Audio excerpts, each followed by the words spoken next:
ಎಸ್ಐಆರ್ನಲ್ಲಿ ರಾಜ್ಯ ರಾಜಧಾನಿ ಇನ್ danger zone.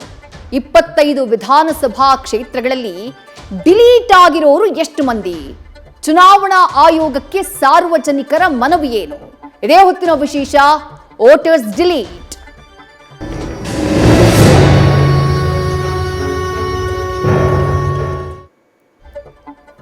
SIR final draft ready ಆಗ್ತಾ ಇದೆ. ಆಗಸ್ಟ್ 24ನೇ ತಾರೀಕು ಆ ಫೈನಲ್ ಡ್ರಾಫ್ಟ್ ಅನ್ನ ಎಲೆಕ್ಷನ್ ಕಮಿಷನ್ ನ ವೆಬ್ಸೈಟ್ ನಲ್ಲಿ ಹಾಕಲಾಗುತ್ತೆ. ಬಟ್ ಆಲ್ರೆಡಿ ASDDO ಲಿಸ್ಟ್ ಅನ್ನ ಪ್ರಕಟಿಸುವಂತಹ ಕೆಲಸವನ್ನ ಮಾಡಲಾಗಿದೆ. ಶಾಕ್ ಆಗಿರೋದು ಬೆಂಗಳೂರಿಗರಿಗೆ ಯಾಕೆ ಶಾಕು ಅಂತಂದ್ರೆ ಅರ್ಧಕ್ಕರ್ಧ ವೋಟರ್ಸ್ ಗಳ ಹೆಸರು ವೋಟರ್ ಲಿಸ್ಟ್ ನಿಂದ ಮಿಸ್ ಆಗಿದೆ. ಬೇರೆ ಬೇರೆ ಕಾರಣಗಳಿಗಾಗಿ, ಎಸ್ಐಆರ್ ನ ಮಹಿಳೆಯ ಕಾರಣಕ್ಕಾಗಿ ಡೇಂಜರ್ ಝೋನ್ ನಲ್ಲಿ ಬೆಂಗಳೂರಿನ 25 ವಿಧಾನಸಭಾ ಕ್ಷೇತ್ರಗಳಿದ್ದಾವ. ಇಂಥದ್ದು ಪ್ರಶ್ನೆ ಕಾಡ್ತಾ ಇದೆ. ಯಾಕಂದ್ರೆ ಬೆಂಗಳೂರಿನ ಸುಮಾರು 25 ವಿಧಾನಸಭಾ ಕ್ಷೇತ್ರಗಳಲ್ಲಿ 50% ಮತದಾರರು ಡಿಲೀಟ್ ಆಗಿದ್ದಾರೆ. ತಲಾ 50% ಪ್ರತಿ ವಿಧಾನಸಭಾ ಕ್ಷೇತ್ರದಲ್ಲಿ ಹೇಗೆ ಸಾಧ್ಯ? 25 ಕ್ಷೇತ್ರಗಳಲ್ಲೂ ಅರ್ಧಕ್ಕರ್ಧ ಮತದಾರರ ಹೆಸರನ್ನ ಎಸ್ಐಆರ್ ಪ್ರಕ್ರಿಯೆಯಲ್ಲಿ ಡಿಲೀಟ್ ಮಾಡುವಂತಹ ಕೆಲಸ ಆಗಿದೆ. ಅದಕ್ಕೆ ಚುನಾವಣಾ ಆಯೋಗ BLOಗಳದ್ದು ಅವರದ್ದೇ ಆದಂತಹ ಕಾರಣಗಳಿದ್ದಾವೆ. 20 ವಿಧಾನಸಭಾ ಕ್ಷೇತ್ರಗಳಲ್ಲಿ 40ರಿಂದ 49% ಮತದಾರರ ಹೆಸರು ಡಿಲೀಟ್ ಆಗಿದೆ. 50% ಮತದಾರರು ಡಿಲೀಟ್ ಆದಂತಹ ಬೆಂಗಳೂರಿನ ಕ್ಷೇತ್ರಗಳು ಯಾವ್ಯಾವುದು? ಹಾಗಾದ್ರೆ ಎಸ್ಐಆರ್ ಪ್ರಕ್ರಿಯೆ ಮತ್ತೆ ಕ್ರಾಸ್ ಚೆಕ್ ಮಾಡೋಕೆ ಜನ ಒತ್ತಾಯವನ್ನ ಮಾಡ್ತಿದ್ದಾರೆ. ಹೆಲ್ಪ್ ಡೆಸ್ಕ್ ಓಪನ್ ಮಾಡಿ, ಇಲ್ಲ ಅಂದ್ರೆ ಕಷ್ಟ ಅಂತಿದ್ದಾರೆ ಜನ. ಬೆಂಗಳೂರಿನಲ್ಲಿ ಸಾಕಷ್ಟು ಮಂದಿ ಮನೆಯಲ್ಲಿ ಇರೋದೇ ಇಲ್ಲ, ಮನೆಯಲ್ಲಿ ಇರೋರೆಲ್ಲರೂ ಕೆಲಸಕ್ಕೆ ಹೋಗೋರೆ. BLOಗಳು ಮನೆಗೆ ಹೋದಂತಹ ಸಂದರ್ಭದಲ್ಲಿ ಅವ್ರು ಇದ್ದಿರ್ಲಿಕ್ಕಿಲ್ಲ, ಆ ಕಾರಣಕ್ಕಾಗಿ ಆಬ್ಸೆಂಟ್ ಅನ್ನುವಂತಹ ಲಿಸ್ಟ್ ನಲ್ಲಿ ಅವರ ಹೆಸರನ್ನ ದಾಖಲು ಮಾಡಿರಬಹುದು ಅಥವಾ ಬೇರೆ ಕಡೆ ಶಿಫ್ಟ್ ಆಗಿರಬಹುದು. ಎಲ್ಲ ಕಾರಣಕ್ಕಾಗಿ ASDDO ಲಿಸ್ಟ್ ಅಂದ್ರೆ ಏನು? ಆಬ್ಸೆಂಟು, ಶಿಫ್ಟೆಡ್, ಡೆತ್ತು, ಡೂಪ್ಲಿಕೇಟು ಹಾಗೆ ಅದರ್ಸ್. ಈ ಲಿಸ್ಟ್ ಅನ್ನ ಸದ್ಯ ಪ್ರಕಟಿಸುವಂತಹ ಕೆಲಸವನ್ನ ಮಾಡಲಾಗಿದೆ. ಅದರಲ್ಲಿ ಸುಮಾರು 1,08,00,000 ಮತದಾರರ ಹೆಸರು ಯಾರ್ಯಾರು ಡಿಲೀಟ್ ಆಗಿದ್ದಾರೋ ಎಸ್ಐಆರ್ ನಿಂದ, ಮತದಾರರ ಲಿಸ್ಟ್ ನಿಂದ, ಅವರ ಹೆಸರನ್ನ ಈ ASDDO ಲಿಸ್ಟ್ ನಲ್ಲಿ ಪ್ರಕಟ ಮಾಡುವಂತಹ ಕೆಲಸ ಮಾಡಲಾಗಿದೆ. ವಿಪರ್ಯಾಸ ಏನು? ಬೆಂಗಳೂರಿಗರ ಸಂಖ್ಯೆಯೇ ಅದರಲ್ಲಿ ಹೆಚ್ಚು, ಬೆಂಗಳೂರಿನ ಮತದಾರರ ಸಂಖ್ಯೆಯೇ ಅದರಲ್ಲಿ ಹೆಚ್ಚು. ಈಗ ಆ 25 ಕ್ಷೇತ್ರಗಳು 50%ಗಿಂತ ಹೆಚ್ಚಿನ ಮತದಾರರನ್ನ ಕಳ್ಕೊಂಡಿರುವಂತಹ ಕ್ಷೇತ್ರಗಳು ಯಾವುವು ಅಂತ ನೋಡ್ತಾ ಹೋಗೋಣ. ಮೊದಲ ವಿಧಾನಸಭಾ ಕ್ಷೇತ್ರವನ್ನ ಗಮನಿಸ್ತಾ ಇದ್ದೀರಿ. ಇದು ದಾಸರಹಳ್ಳಿ ವಿಧಾನಸಭಾ ಕ್ಷೇತ್ರ. ಈ ವಿಧಾನಸಭಾ ಕ್ಷೇತ್ರದ ಒಟ್ಟು ಮತದಾರರ ಸಂಖ್ಯೆ ಎಷ್ಟು? ನಂಬರ್ಸ್ ಗಮನಿಸ್ತಾ ಇದ್ದೀರಿ. 4,71,922. ಈಗ ಎಸ್ಐಆರ್ ಪ್ರಕ್ರಿಯೆಯಲ್ಲಿ ಡಿಲೀಟ್ ಆಗಿರುವಂತಹ ಹೆಸರುಗಳು ಎಷ್ಟು ಅಥವಾ ASDDO ಲಿಸ್ಟ್ಗೆ ಹೋಗಿರುವಂತಹ ಮತದಾರರು ಎಷ್ಟು? 2,46,790. ಅಲ್ಲಿಗೆ ಎಷ್ಟು ಡಿಲೀಟ್ ಆದಾಗಾಯ್ತು? 52.88%. ಅಂದ್ರೆ ಅರ್ಧಕ್ಕಿಂತ ಹೆಚ್ಚು. ಟೋಟಲ್ ಇರೋದು 4,71,000 ಮತದಾರರು. ಅದರಲ್ಲಿ 2,46,000 ಮತದಾರರ ಹೆಸರು ಡಿಲೀಟ್ ಆಗ್ಬಿಟ್ಟಿದೆ. 52.88% ಮತದಾರರು ದಾಸರಹಳ್ಳಿ ವಿಧಾನಸಭಾ ಕ್ಷೇತ್ರದ ವೋಟರ್ ಲಿಸ್ಟ್ ನಿಂದ ಮಾಯವಾಗ್ಬಿಟ್ಟಿದ್ದಾರೆ. ಸಹಜವಾಗಿ ಅನುಮಾನ ಮೂಡುತ್ತಲ್ವಾ? ಇಷ್ಟು ದೊಡ್ಡ ಮಟ್ಟದಲ್ಲಿ ನಕಲಿ ಮತದಾರರು ಅಥವಾ ಆಬ್ಸೆಂಟ್ ಆಗಿರೋರು, ಮೃತಪಟ್ಟಿರೋರು ಇರೋದಕ್ಕೆ ಸಾಧ್ಯನಾ ಒಂದು ಮತಕ್ಷೇತ್ರದಲ್ಲಿ? ಸಹಜವಾಗಿ ಮೂಡುವ ಪ್ರಶ್ನೆ. ಎರಡನೇ ಕ್ಷೇತ್ರಕ್ಕೆ ಹೋಗೋಣ. CV ರಾಮನ್ ನಗರ ವಿಧಾನಸಭಾ ಕ್ಷೇತ್ರ. ಇಲ್ಲಿನ ಒಟ್ಟು ಮತದಾರರ ಸಂಖ್ಯೆ 2,74,142. ಡಿಲೀಟ್ ಆಗಿರುವಂತಹ ಮತದಾರರ ಸಂಖ್ಯೆ ಎಷ್ಟು? 1,40,801. ಅಂದ್ರೆ ಎಷ್ಟು ಪರ್ಸೆಂಟೇಜ್? ಅಗೈನ್ ಇಲ್ಲೂ ಕೂಡ ಅರ್ಧಕ್ಕಿಂತ ಹೆಚ್ಚು, 51.36%. ಅರ್ಧಕ್ಕಿಂತ ಹೆಚ್ಚು ಮತದಾರರು ಡಿಲೀಟ್ ಆಗ್ಬಿಟ್ಟಿದ್ದಾರೆ. ಹೇಗೆ ಡಿಲೀಟ್ ಆದ್ರು? ಯಾಕೆ ಅವರು ಎಸ್ಐಆರ್ ಪ್ರಕ್ರಿಯೆಯ ಸಂದರ್ಭದಲ್ಲಿ ಕೈಗೆ ಸಿಗ್ಲಿಲ್ಲ ಅಥವಾ ಅವರ ಡೀಟೇಲ್ಸ್ ಯಾಕೆ ಲಭ್ಯ ಆಗಿಲ್ಲ? ಇದೆಲ್ಲವೂ ಕೂಡ ಸಹಜವಾಗಿ ಕಾಡುವ ಪ್ರಶ್ನೆ. ಮತ್ತೊಂದು ವಿಧಾನಸಭಾ ಕ್ಷೇತ್ರ ನೋಡ್ತಾ ಹೋಗೋಣ. ಬೊಮ್ಮನಹಳ್ಳಿ ವಿಧಾನಸಭಾ ಕ್ಷೇತ್ರ. ಬೊಮ್ಮನಹಳ್ಳಿ ವಿಧಾನಸಭಾ ಕ್ಷೇತ್ರದಲ್ಲೂ 4,84,973 ಮತದಾರರಿದ್ದಾರೆ. ವೋಟರ್ ಲಿಸ್ಟ್ ನಲ್ಲಿ ಇದ್ದಂತಹ ಸಂಖ್ಯೆ ಅಷ್ಟು. ಈಗ ಎಸ್ಐಆರ್ ಪ್ರಕ್ರಿಯೆ ಆಯ್ತಲ್ಲ, ಸ್ಪೆಷಲ್ ಇಂಟೆನ್ಸಿವ್ ರಿವಿಷನ್, ಅದಾದಂತಹ ನಂತರದಲ್ಲಿ ಡಿಲೀಟ್ ಆಗಿರೋದು ಎಷ್ಟು? 2,67,014 ಮಂದಿ. ಅಲ್ಲಿಗೆ ಡಿಲೀಟ್ ಆಗಿದ್ದೆಷ್ಟು? ಹೈಯೆಸ್ಟ್ 55.06%.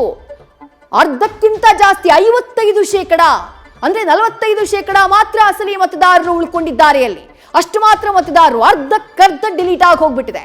ಅಂದ್ರೆ ಮತದಾನದ ಪ್ರಕ್ರಿಯೆ ಮೇಲೆ, ಚುನಾವಣೆಯ ಪ್ರಕ್ರಿಯೆ ಮೇಲೆ ಇಫ್ ಇನ್ ಕೇಸ್ ಇದೇ ನಂಬರ್ ಸ್ಟೇ ಆಗ್ಬಿಟ್ರೆ ಎಂಥ ದೊಡ್ಡ ಮಟ್ಟದ ಇಂಪ್ಯಾಕ್ಟ್ ಅನ್ನ ಕ್ರಿಯೇಟ್ ಮಾಡಬಹುದು ಅನ್ನೋದು ಪ್ರಶ್ನೆ ಕಾಡುತ್ತಲ್ವಾ? ಅಂದ್ರೆ ಅಷ್ಟು ಸಂಖ್ಯೆಯಲ್ಲಿ ಬೇರೆ ರಾಜ್ಯದವರು ಬಂದು ನಮ್ಮ ರಾಜ್ಯದಲ್ಲಿದ್ದಾರಾ? ಅವರಿಲ್ಲಿನ ವೋಟರ್ ಲಿಸ್ಟ್ ಅನ್ನ ಪಡ್ಕೊಂಡಿಲ್ವಾ? ಸಹಜವಾಗಿ ಕಾಡುವಂತಹ ಪ್ರಶ್ನೆಗಳಲ್ವಾ ಇದು? ಮುಂದಿನ ವಿಧಾನಸಭಾ ಕ್ಷೇತ್ರ ನೋಡೋಣ. BTM ಲೇಔಟ್ ಒಟ್ಟು ಮತದಾರರು ಎಷ್ಟು? 2,82,035. ಇದು ಒಟ್ಟು ಮತದಾರರ ಸಂಖ್ಯೆ. ಇಲ್ಲಿ ಎಷ್ಟು ಜನ ಡಿಲೀಟ್ ಆಗಿದ್ದಾರೆ? 1,46,273. ಅಂದ್ರೆ ಇಲ್ಲೂ ಕೂಡ ಅರ್ಧಕ್ಕಿಂತ ಹೆಚ್ಚು, 51.86%. ಅಂದ್ರೆ ಹೆಚ್ಚು ಕಮ್ಮಿ 52 ಬಂದಂಗೆ. ಅಷ್ಟು ಮಂದಿಯ ಹೆಸರು ವೋಟರ್ ಲಿಸ್ಟ್ ನಿಂದ ಡಿಲೀಟ್ ಆಗಿದೆ. ಉಳ್ಕೊಂಡಿರೋರು ಎಷ್ಟು? 1 ಲಕ್ಷ ಚಿಲ್ಲರೆ. ಅಷ್ಟು ಮಾತ್ರ ಮತದಾರರು ಉಳ್ಕೊಂಡಿದ್ದಾರೆ 2,82,000 ಮತದಾರರಲ್ಲಿ. ವಿಜಯನಗರ ವಿಧಾನಸಭಾ ಕ್ಷೇತ್ರದ ಕಥೆ ಏನು ಅದನ್ನ ನೋಡ್ತಾ ಹೋಗೋಣ. ವಿಜಯನಗರ ವಿಧಾನಸಭಾ ಕ್ಷೇತ್ರದಲ್ಲೂ ಒಟ್ಟು ಮತದಾರರು 3,20,773. ಈಗ ಡಿಲೀಟ್ ಆಗಿರೋರ ಸಂಖ್ಯೆ ಎಷ್ಟು? ನಂಬರ್ ನೋಡ್ತಾ ಇದ್ದೀರಿ. 1,65,058 ಮತದಾರರ ಹೆಸರು ಡಿಲೀಟ್ ಆಗಿದೆ. ಅಲ್ಲಿಗೆ ಎಷ್ಟು ವೋಟರ್ಸ್ ಪರ್ಸೆಂಟೇಜ್ ವೈಸ್ ನೋಡೋದಾದ್ರೆ ಎಷ್ಟು ವೋಟರ್ಸ್ ಡಿಲೀಟ್ ಆಗ್ಬಿಟ್ರು? 51.45% ಮತದಾರರ ಹೆಸರು ವೋಟರ್ ಲಿಸ್ಟ್ ನಿಂದ ಡಿಲೀಟ್ ಆಗ್ಬಿಟ್ಟಿದೆ. ಮುಂದಿನ ವಿಧಾನಸಭಾ ಕ್ಷೇತ್ರ ನೋಡೋಣ. ಗೋವಿಂದರಾಜನಗರ ವಿಧಾನಸಭಾ ಕ್ಷೇತ್ರ ಒಟ್ಟು ಮತದಾರರು 3,06,486. ಡಿಲೀಟ್ ಆಗಿರುವಂತಹ ಮತದಾರರ ಸಂಖ್ಯೆ ಎಷ್ಟು? 1,49,707 ಮತದಾರರ ಹೆಸರು ಡಿಲೀಟ್ ಆಗಿದೆ ವೋಟರ್ ಲಿಸ್ಟ್ ನಿಂದ. ಅಲ್ಲಿಗೆ ಹೆಚ್ಚು ಕಮ್ಮಿ ಅರ್ಧದಷ್ಟು ಮತದಾರರು, 48.85% ಮತದಾರರ ಹೆಸರು ಲಿಸ್ಟ್ ನಿಂದ ಡಿಲೀಟ್ ಆಗ್ಬಿಟ್ಟಿದೆ. 1.5 ಲಕ್ಷ ಮತದಾರರ ಹೆಸರು ಡಿಲೀಟ್ ಆಗತ್ತೆ ಅಂತಂದ್ರೆ ಪ್ರಶ್ನೆಗಳು ಮೂಡೋದಿಲ್ವಾ? ಇಷ್ಟು ದಿನಗಳ ಕಾಲ ವೋಟರ್ ಲಿಸ್ಟ್ ನಲ್ಲಿ ಇದ್ದಂತಹ ಹೆಸರು ಈಗ ಏಕಾಏಕಿ ಹೆಂಗ ಮಾಯ ಆಯ್ತು? ಯಾಕವರು ಜೆನ್ಯೂನ್ ಮತದಾರರಾಗಿ ಉಳಿಯಲಿಲ್ಲ? ಯಾವ ಕಾರಣಕ್ಕಾಗಿ ಅವರ ಹೆಸರು ಮಿಸ್ ಆಗಿದೆ? ಅವರೆಲ್ಲರೂ ಮೃತಪಟ್ಟಿದ್ದಾರಾ? ಚಾನ್ಸ್ ಇಲ್ಲ. ಅಥವಾ ಅವರೆಲ್ಲರೂ ಕೂಡ ಬೇರೆ ಕಡೆ ವೋಟರ್ ಐಡಿಯನ್ನ ಹೊಂದಿದಾರಾ? ಗೊತ್ತಿಲ್ಲ. ಅವರು SIR ಅಧಿಕಾರಿಗಳು ಬಂದಂತಹ ಟೈಮ್ನಲ್ಲಿ, BLOಗಳು ಬಂದಂತಹ ಟೈಮ್ನಲ್ಲಿ ಮನೆಯಲ್ಲಿರಲಿಲ್ಲ ಅನ್ನುವಂತಹ ಕಾರಣಕ್ಕಾಗಿ ಇಷ್ಟು ಹೆಸರುಗಳು ಡಿಲೀಟ್ ಆಗೋದಕ್ಕೆ ಸಾಧ್ಯ ಇದೆಯಾ? ಗೊತ್ತಿಲ್ಲ. ಅದೆಲ್ಲವನ್ನ ಕೂಡ ಪರಿಶೀಲನೆ ಮಾಡಬೇಕಾಗಿದೆ. ಮುಂದಿನ ವಿಧಾನಸಭಾ ಕ್ಷೇತ್ರವನ್ನ ನೋಡ್ತಾ ಹೋಗೋಣ. ಬಸವನಗುಡಿ ವಿಧಾನಸಭಾ ಕ್ಷೇತ್ರ. ಬಸವನಗುಡಿ ವಿಧಾನಸಭಾ ಕ್ಷೇತ್ರದಲ್ಲಿ ಒಟ್ಟು ಮತದಾರರಿರೋದು 2,37,161. ಡಿಲೀಟ್ ಆಗಿರುವ ಮತದಾರರ ಸಂಖ್ಯೆ ಎಷ್ಟು? 1,14,013 ಮಂದಿ. ಅಲ್ಲಿಗೆ ಶೇಕಡಾವಾರು ಎಷ್ಟಾಗತ್ತೆ? 48.07%. ಅಷ್ಟು ಮಂದಿ. ಇಲ್ಲೂ ಕೂಡ ಅರ್ಧಕ್ಕರ್ಧ ಮತದಾರರ ಹೆಸರು ಡಿಲೀಟ್ ಆಗ್ಬಿಟ್ಟಿದೆ ವೋಟರ್ ಲಿಸ್ಟ್ ನಿಂದ. ಮುಂದಿನ ವಿಧಾನಸಭಾ ಕ್ಷೇತ್ರ ಪದ್ಮನಾಭನಗರ ವಿಧಾನಸಭಾ ಕ್ಷೇತ್ರ. ಪದ್ಮನಾಭನಗರ ವಿಧಾನಸಭಾ ಕ್ಷೇತ್ರದಲ್ಲಿ ಇರುವಂತಹ ಒಟ್ಟು ಮತದಾರರ ಸಂಖ್ಯೆ 2,93,149. ಡಿಲೀಟ್ ಆಗಿರುವಂತಹ ಮತದಾರರು ಎಷ್ಟು? 1,27,647. ಅಲ್ಲಿಗೆ 43.54% ಮತದಾರರ ಹೆಸರು ವೋಟರ್ ಲಿಸ್ಟ್ ನಿಂದ ಡಿಲೀಟ್ ಆಗ್ಬಿಟ್ಟಿದೆ. ನೆಕ್ಸ್ಟ್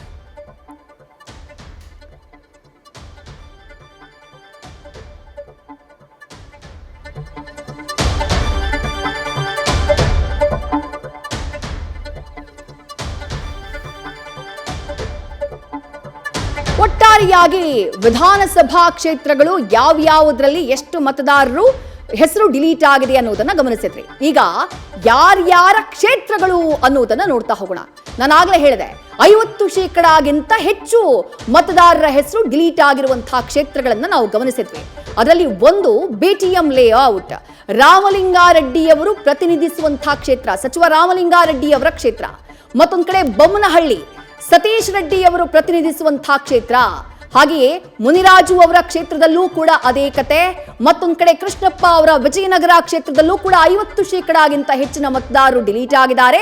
ಎಸ್ ರಘು ಅವರ ಕ್ಷೇತ್ರದಲ್ಲೂ ಕೂಡ 50%ಗಿಂತ ಹೆಚ್ಚಿನ ಮತದಾರರು ಡಿಲೀಟ್ ಆಗಿದ್ದಾರೆ. ಈಗ ಡಿಲೀಟ್ ಆಗಿರುವಂತಹ ಮತದಾರರು ಯಾವ ಕಾರಣಕ್ಕಾಗಿ ಡಿಲೀಟ್ ಆದ್ರು? ಈ ಬಗ್ಗೆ ಜನರಿಗೆ ಪ್ರಶ್ನೆಗಳಿದ್ದಾವೆ.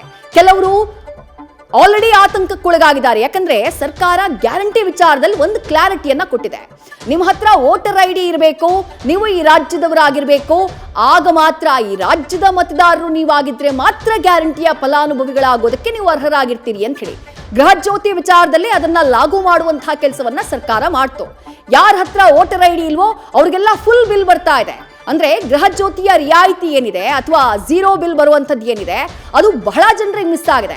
ಅದಕ್ಕೆ ಕಾರಣ ಈ ವೋಟರ್ ಐಡಿಯ ವಿಚಾರದಲ್ಲಿ ಆಗಿರುವಂತಹ ಒಂದು ಗೊಂದಲ. ಈಗ SIR ನ ಪ್ರಕ್ರಿಯೆ ಏನಾಗಿದೆ, ಆ ಪ್ರಕ್ರಿಯೆಯ ಸಂದರ್ಭದಲ್ಲೂ ಬೆಂಗಳೂರಿನಲ್ಲೇ, ರಾಜ್ಯ ರಾಜಧಾನಿ ಬೆಂಗಳೂರಿನಲ್ಲೇ ನೀವು ಗಮನಿಸಿದ್ರಿ 4 ವಿಧಾನಸಭಾ ಕ್ಷೇತ್ರಗಳಲ್ಲಿ ಮೋರ್ ದೆನ್ 50%, ಕೆಲವು ಕ್ಷೇತ್ರದಲ್ಲಿ 55%. ಇದೆಲ್ಲವೂ ಕೂಡ ಸಹಜವಾಗಿ ಆತಂಕಕ್ಕೆ ಕಾರಣ ಆಗಿದೆ, ಸಹಜವಾಗಿ ಹಲವು ಪ್ರಶ್ನೆಗಳನ್ನ ಎಬ್ಬಿಸಿದೆ. ಇದರ ಮಧ್ಯೆ ರಾಜ್ಯದ ಜನ ಒಂದಿಷ್ಟು ಬೇಡಿಕೆಗಳನ್ನ ರಾಜ್ಯ ಚುನಾವಣಾ ಆಯೋಗದ ಮುಂದೆ ಇಟ್ಟಿದ್ದಾರೆ. ಹಾಗಾದ್ರೆ ಆ ಬೇಡಿಕೆಗಳು ಏನೇನು, ಏನ್ ಹೇಳ್ತಿದ್ದಾರೆ ರಾಜ್ಯದ ಜನ? SIR ಎನ್ಯೂಮರೇಷನ್ ಫಾರ್ಮ್ ಪ್ರಕ್ರಿಯೆಯನ್ನ 3 ತಿಂಗಳು ವಿಸ್ತರಿಸುವುದಕ್ಕೆ ಒತ್ತಾಯವನ್ನ ಮಾಡಿದ್ದಾರೆ. ಸರ್ಕಾರ, ಚುನಾವಣಾ ಆಯೋಗ ಏನ್ ಹೇಳ್ತಾ ಇದೆ, 24ನೇ ತಾರೀಕು, ನಾಳಿದ್ದು 24ನೇ ತಾರೀಕು ಅವರು ಅಪ್ಡೇಟ್ ಮಾಡ್ತಾರೆ, ಆ ಡ್ರಾಫ್ಟ್ ಅನ್ನ ಅಪ್ಡೇಟ್ ಮಾಡ್ತಾರೆ. ಅದಾದ ಮೇಲೆ 1 ತಿಂಗಳು 2 ತಿಂಗಳ ಸಮಯ ಏನು ಚುನಾವಣಾ ಆಯೋಗ ನಿಮಗೆ ಕೊಡುತ್ತೆ.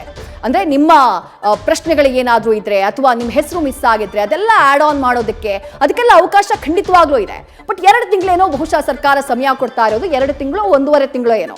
ಆದ್ರೆ ಜನ ಹೇಳ್ತಿದ್ದಾರೆ, ಇಲ್ಲ ನಮಗೆ ಸಮಯಾವಕಾಶ ಜಾಸ್ತಿ ಬೇಕು, 3 ತಿಂಗಳ ಸಮಯಾವಕಾಶವನ್ನ ಕೊಡಿ ಎನ್ಯೂಮರೇಷನ್ ಫಾರ್ಮ್ ಅನ್ನ ಸಲ್ಲಿಸೋಕೆ ಅಂತ ಹೇಳ್ತಿದ್ದಾರೆ. ಇನ್ನು ಇಡೀ ವೋಟರ್ ಪಟ್ಟಿ ಪರಿಷ್ಕರಣೆಗೆ 1 ವರ್ಷದ ಕಾಲಾವಕಾಶವನ್ನ ನೀಡಬೇಕು ಅನ್ನೋದು ಜನರ ಬೇಡಿಕೆ. ಈಗ ನಾವು ತರಾತುರಿಯಲ್ಲಿರ್ತೀವಿ, ನಮ್ಗೇನೋ ಕೆಲಸ ಇರುತ್ತೆ, ಇಲ್ಲ ಅಧಿಕಾರಿಗಳು ಕೂಡ ಈಗ ಸದ್ಯಕ್ಕೆ ಬ್ಯುಸಿ ಇರ್ತಾರೆ, ತುಂಬಾ ಜನ ಹೋಗಿ ತಮ್ಮ ಹೆಸರನ್ನ ಸೇರ್ಪಡೆ ಮಾಡಬೇಕು ಅಂತ ಹೇಳಿ ಅಲ್ಲಿ ಕ್ರೌಡ್ ಆದಂತಹ ಟೈಮ್ನಲ್ಲಿ ಆ ಕೆಲಸಗಳು ಕೂಡ ಬೇಗ ಆಗೋದಿಲ್ಲ. ಹಾಗಾಗಿ ನಮ್ಗೆ ಸಮಯಾವಕಾಶವನ್ನ ಕೊಡಬೇಕು, ನೀವು ಕಂಪ್ಲೀಟ್ ಪರಿಷ್ಕರಣೆಗೆ ಅಟ್ಲೀಸ್ಟ್ 1 ವರ್ಷದ ಕಾಲಾವಕಾಶವನ್ನ ನೀಡಬೇಕು ಅನ್ನೋದು ಜನ ಕೇಳ್ತಾ ಇರುವಂತಹ ಮಾಡ್ತಾ ಇರುವಂತಹ ಮನವಿ. ಇನ್ನು ASDDO ಕೆಟಗರಿಯಲ್ಲಿ ಇರುವವರನ್ನ ತಕ್ಷಣವೇ ಡಿಲೀಟ್ ಮಾಡಬಾರದು. ಈಗ ಬೈ ಮಿಸ್ ಆಗಿ ಹೋಗಿರಬಹುದು, ಈಗ ಶಿಫ್ಟ್ ಆಗಿರೋರು ಅಥವಾ ಈ ಡೂಪ್ಲಿಕೇಟ್ ಅನ್ನುವಂತಹ ಕೆಟಗರಿಯಲ್ಲಿ ಯಾರನ್ನ ಹಾಕಿದಾರೋ, ಆಬ್ಸೆಂಟ್ ಅನ್ನುವಂತಹ ಕೆಟಗರಿಯಲ್ಲಿ ಯಾರ ಹೆಸರನ್ನ ASDDO ಲಿಸ್ಟ್ ನಲ್ಲಿ ಹಾಕಿದಾರೋ ಅದನ್ನ ಸರಿಪಡಿಸಿಕೊಳ್ಳೋದಕ್ಕೆ ನೀವು ಸಮಯಾವಕಾಶವನ್ನ ಜಾಸ್ತಿ ಕೊಡಬೇಕು. ಅಲ್ಲಿ ಏನು 1 ಲಕ್ಷ 1.5 ಲಕ್ಷ ಹೆಸರೆಲ್ಲ ASDDO ಲಿಸ್ಟ್ ನಲ್ಲಿ ಇದೆ. ಅರ್ಧಕ್ಕರ್ಧ ಒಂದು ವಿಧಾನಸಭಾ ಕ್ಷೇತ್ರದ ಅರ್ಧಕ್ಕರ್ಧ ಮತದಾರರ ಹೆಸರು ASDDO ಲಿಸ್ಟ್ ನಲ್ಲಿ ಇದೆ ಅಂತಂದ್ರೆ ನೀವು ಅದನ್ನ ತಕ್ಷಣವೇ ಡಿಲೀಟ್ ಮಾಡೋದಕ್ಕೆ ಅವಕಾಶ ಕೊಡಬೇಡಿ. ಜೆನ್ಯೂನ್ ಮತದಾರರು ಯಾರಿದಾರೋ ಅವ್ರಿಗೆ ಸರಿಪಡಿಸಿಕೊಳ್ಳೋದಕ್ಕೆ ಸ್ವಲ್ಪ ಸಮಯ ಕೊಡಿ. ಇನ್ನು BLOಗಳು ಮತ್ತೊಮ್ಮೆ ಮನೆಗೆ ತೆರಳಿ ಪರಿಶೀಲನೆ ಮಾಡುವಂತಹ ಕೆಲಸವನ್ನ ಮಾಡಬೇಕು. ಅವತ್ತೇನೋ ಬಂದಿದ್ರು BLOಗಳು, ನಾವ್ಯಾರೂ ಮನೆಯಲ್ಲಿರ್ಲಿಲ್ಲ, ಇನ್ನೊಂದ್ಸಲ ಬಂದು ಹೋಗಿದ್ದಾರೆ, ಆಗ್ಲೂ ನಾವು ಮನೆಯಲ್ಲಿರ್ಲಿಲ್ಲ, ಮನೆಗೆ ಬೀಗ ಹಾಕಿತ್ತು, ನಮ್ಮ ಅಡ್ರೆಸ್ ಚೇಂಜ್ ಆಗಿದೆ, ಮತ್ತೊಂದ್ಸಲ ಹೋಗಿ ಪರಿಶೀಲನೆ ಮಾಡೋದಕ್ಕೆ BLOಗಳಿಗೆ ಚುನಾವಣಾ ಆಯೋಗ ಸೂಚನೆಯನ್ನ ಕೊಡಬೇಕು. ಇದು ಜನ ಮಾಡ್ತಾ ಇರುವಂತಹ ಆಗ್ರಹ. ಇನ್ನು ಸ್ಥಳಾಂತರಗೊಂಡವರಿಗೆ ಎನ್ಯೂಮರೇಷನ್ ಫಾರ್ಮ್ ಹಾಗೆ ಫಾರ್ಮ್ 8 ಅನ್ನ ಸಲ್ಲಿಕೆ ಮಾಡೋದಕ್ಕೆ ಸಮಯಾವಕಾಶವನ್ನ ಕೊಡಬೇಕು. ನೀವು ಯಾರ ಹೆಸರು ಮಿಸ್ ಆಗಿದೆಯೋ ಅವ್ರು ಮತ್ತೆ ಫಾರ್ಮ್ 6 ಅನ್ನ ಸಲ್ಲಿಕೆ ಮಾಡೋದಕ್ಕೆ ನೀವು ಅವಕಾಶವನ್ನ ಕೊಟ್ಟಿದ್ದೀರಿ, ಮತ್ತಷ್ಟು ಸಮಯವನ್ನ ನೀಡಬೇಕು. ಜೊತೆಗೆ ಯಾರ ಹೆಸರು ತಪ್ಪಾಗಿ ನಮೂದಾಗಿದೆಯೋ ಅಥವಾ ಅವರ ಡೀಟೇಲ್ಸ್ ಎಲ್ಲಿ ರಾಂಗ್ ಆಗಿದೆಯೋ ಫಾರ್ಮ್ 8 ಮೂಲಕ ಅದನ್ನ ಸರಿಪಡಿಸಿಕೊಳ್ಳುವುದಕ್ಕೆ ಅವಕಾಶ ಕೊಡಬೇಕು. ಹೊಸ ಮತದಾರರಿಗೆ ನೋಂದಣಿಗೆ ಅವಕಾಶವನ್ನ ಕೊಡಬೇಕು. ಆಬ್ಸೆಂಟ್ ಹಾಗೆ ಅದರ್ಸ್ ಯಾರಿದ್ದಾರೋ ಈ ಆಬ್ಸೆಂಟ್ ಕೆಟಗರಿ ಹಾಗೆ ಅದರ್ಸ್ ASDDO, A ಅಂದ್ರೆ ಆಬ್ಸೆಂಟ್, S ಅಂದ್ರೆ ಶಿಫ್ಟೆಡ್, D ಅಂದ್ರೆ ಡೆಡ್, D ಅಂದ್ರೆ ಡೂಪ್ಲಿಕೇಟ್ ಹಾಗೆ O ಅಂದ್ರೆ ಅದರ್ಸ್. ಈಗ ನೀವು ಆಬ್ಸೆಂಟ್ ಹಾಗೆ ಅದರ್ಸ್ ಈ ಲಿಸ್ಟ್ ನಲ್ಲಿ ಯಾರ್ಯಾರ ಹೆಸರನ್ನ ಹಾಕಿದಿರಿ ಆ ಮತದಾರರನ್ನ ಸಂಪರ್ಕ ಮಾಡಿ ಆ ಸಣ್ಣ ಪುಟ್ಟ ದೋಷಗಳು ಏನಿದ್ದಾವೋ ಅದನ್ನ ಸರಿಪಡಿಸುವಂತಹ ಕೆಲಸವನ್ನ ಮಾಡಬೇಕು ಅಂತ ಹೇಳಿ ಚುನಾವಣಾ ಆಯೋಗಕ್ಕೆ ರಾಜ್ಯದ ಜನ ಮನವಿಯನ್ನ ಮಾಡಿದ್ದಾರೆ. ಇನ್ನು ಚುನಾವಣಾ ಆಯೋಗ ಈ ವಿಚಾರವಾಗಿ ವ್ಯಾಪಕವಾದಂತಹ ಪ್ರಚಾರ ಮಾಡಬೇಕು, ಜಾಗೃತಿ ಮಾಡಬೇಕು. ಈಗೇನು 1,08,00,000 ನೀವು ASDDO ಲಿಸ್ಟ್ ನಲ್ಲಿ ಹಾಕಿದಿರಿ, ಇದನ್ನೇ ಫೈನಲ್ ಮಾಡೋದಕ್ಕೆ ಯಾವುದೇ ಕಾರಣಕ್ಕೂ ಹೋಗಬಾರ್ದು. ಯಾರ್ಯಾರ ಹೆಸರು ಮಿಸ್ ಆಗಿದೆಯೋ ಅವರಿಗೆ ಜಾಗೃತಿ ಮೂಡಿಸುವಂತಹ ಕೆಲಸವನ್ನ ಮಾಡಬೇಕು. ಸಾಧ್ಯವಾಗದೇ ಇದ್ರೆ ರಾಜ್ಯ ಸರ್ಕಾರ ಈ ಜವಾಬ್ದಾರಿಯನ್ನ ವಹಿಸಿಕೊಳ್ಬೇಕು. ಸರ್ಕಾರಿ ಸಿಬ್ಬಂದಿ ಮನೆಗೆ ತೆರಳಿ ಈ ಬಗ್ಗೆ ಮಾಹಿತಿಯನ್ನ ನೀಡಬೇಕು. ಜೊತೆಗೆ ಹೆಲ್ಪ್ ಡೆಸ್ಕ್ಗಳನ್ನ ಸ್ಥಾಪನೆ ಮಾಡಿ ರಾಜ್ಯದ ಮತದಾರರಿಗೆ ನೆರವನ್ನ ಕೊಡುವಂತಹ ಕೆಲಸವನ್ನ ಮಾಡಬೇಕು ಅಂತ ಹೇಳಿ ರಾಜ್ಯದ ಜನ ಈ SIR ಗೊಂದಲಕ್ಕೆ ಸಂಬಂಧಪಟ್ಟ ಹಾಗೆ ಒತ್ತಾಯವನ್ನ ಮಾಡುವಂತಹ ಕೆಲಸವನ್ನ ಮಾಡಿದ್ದಾರೆ. ಹಾಗಾಗಿ ಸರ್ಕಾರವೂ ಅದನ್ನೇ ಹೇಳ್ತಾ ಇರೋದು, ಚುನಾವಣಾ ಆಯೋಗವೂ ಅದನ್ನೇ ಹೇಳ್ತಾ ಇರೋದು. ಆತಂಕ ಪಡುವಂಥ ಅಗತ್ಯ ಇಲ್ಲ. ಸಮಸ್ಯೆಯನ್ನ ಸರಿಪಡಿಸಿಕೊಳ್ಳೋದಕ್ಕೆ ನಿಮ್ಮ ಬಳಿ ಸಮಯ ಇದೆ ಅನ್ನೋದನ್ನ ಚುನಾವಣಾ ಆಯೋಗವೂ ಸ್ಪಷ್ಟಪಡಿಸಿದೆ, ಸರ್ಕಾರವೂ ಸ್ಪಷ್ಟಪಡಿಸಿದೆ. ಪಾಸಿಬಲ್ ವೇಸ್ ಅನ್ನ ನೀವು ಹುಡುಕೊಳ್ಬೇಕಷ್ಟೇ. ನ್ಯೂಸ್ ಫಸ್ಟ್ ನಿರ್ಭೀತಿಯಿಂದ ನಿಮ್ಮ ಪರವಾಗಿ.